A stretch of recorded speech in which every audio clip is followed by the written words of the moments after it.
નમસ્કાર દર્શક મિત્રો, હું જપન શાહ, કાનમ એક્સપ્રેસ ન્યૂઝમાં આપનું સ્વાગત છે।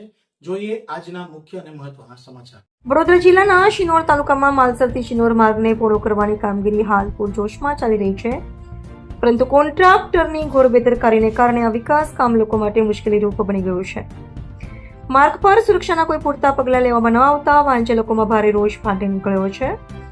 રોજબરોજ આ માર્ગ પરથી પસાર થતા લોકો માટે હાલ મુસાફરી જોખમી બની ગઈ છે।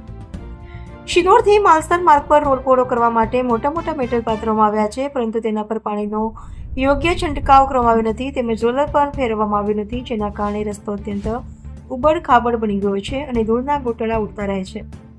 ખાસ કરીને દ્વિચક્રી વાહન ચાલકો માટે આ પરિસ્થિતિ વધુ જોખમી સાબિત થઈ રહી છે। કેટલાકના તારો પણ ફાટી ગયાની ફરિયાદો આવે છે। આ બેદરકારીના કારણે વારંવાર નાના મોટા અકસ્માત સર્જાઈ રહ્યા છે, છતાં જવાબદાર તંત્ર દ્વારા કોઈ ગંભીરતા દાખવવામાં આવી રહી નથી। સ્થાનિક ગ્રામજનોને વાહન ચાલકોમાં ભારે અસંતોષ વ્યાપી ગયો છે। માલસરના ગ્રામજનોને માર્ગનો ઉપયોગ કરતા લોકો દ્વારા કોન્ટ્રાક્ટર તેમજ સંબંધિત તંત્રોને તાત્કાલિક કાર્યવાહી કરવા માંગ કરવામાં આવી છે। તેઓએ સ્પષ્ટપણે માંગ કરી છે કે વહેલી તકે પાણીનો નિયમિત છંટકાવ કરવામાં આવે, રોલર ફેરવીને માર્ગ સમતલ બનાવવામાં આવે અને સલામતીના જરૂરી પગલાં લેવામાં આવે, જેથી લોકો નિર્ભય અને સુરક્ષિત રીતે મુસાફરી કરી શકે। રિપોર્ટર રાહુલ પ્રજાપતિ, શિનોર। અત્યારે રસ્તા વિશે આપણું શું કહેવું છે?